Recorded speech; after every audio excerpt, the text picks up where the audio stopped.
नमस्कार साथियों, मैं प्रवीण सिसोदिया फिर से आपके बीच मौजूद हूँ। जैसा कि आप सभी लोग जानते हैं कि चीन और भारत के बीच में सीमा विवाद जारी है और इसी बीच स्पेशल फ्रंटियर फोर्स के कंपनी लीडर शहीद हो चुके हैं और एक नौजवान व्यक्ति अपनी व्यथा प्रकट कर रहे हैं और वे चाहते हैं कि भारत के समस्त जनमानस उसको समझें और शहीद क्या होता है, उसके पीछे उसका परिवार की तड़प क्या होती है और उसको कितना मूल्य चुकाना पड़ता है शहीद होने पर, उसको आप समझें।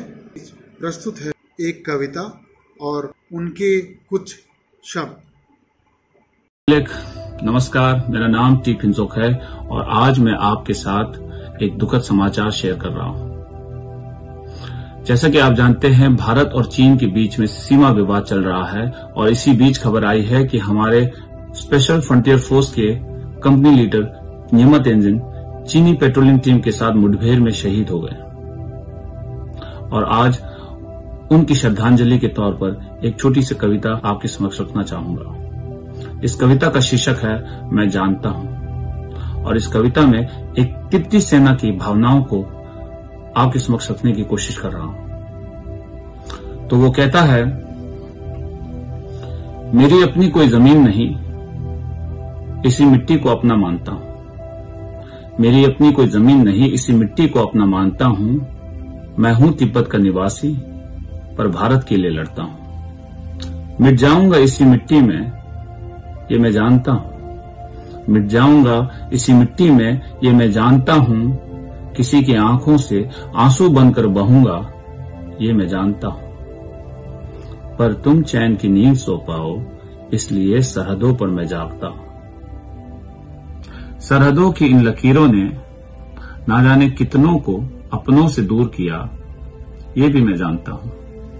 सरहदों की इन लकीरों ने ना जाने कितनों को अपनों से दूर किया, ये भी मैं जानता हूं।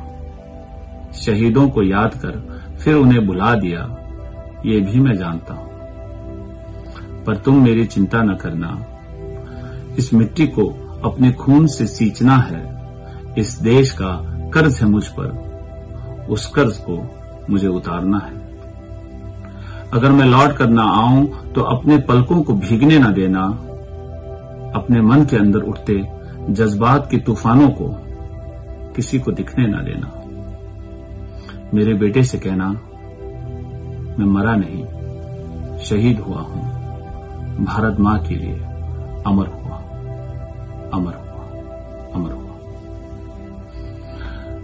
तो जब हम अपने सपनों की दुनिया में चैन की नींद सो रहे थे, तो कोई अपने जान पर खेलकर इस मिट्टी का कर्ज अदा कर रहा था। वो किसी का बेटा था, वो किसी का पति तो किसी का पिता था। उनकी आंखें नम हैं, मन में हजारों सवाल होंगे। वो कैसा मंजर होगा आप सोच कर देखिए जब उसका पार्थिव शरीर किसी और के कंधों पर घर की दहलीज पर पहुंचेगा। आपसे अनुरोध है कि उनका नाम हमेशा अपने जहन में याद रखें और उनको अपनी प्रार्थना में याद करें। जय हिंद, जय तिब्बत, जय भारत। फिर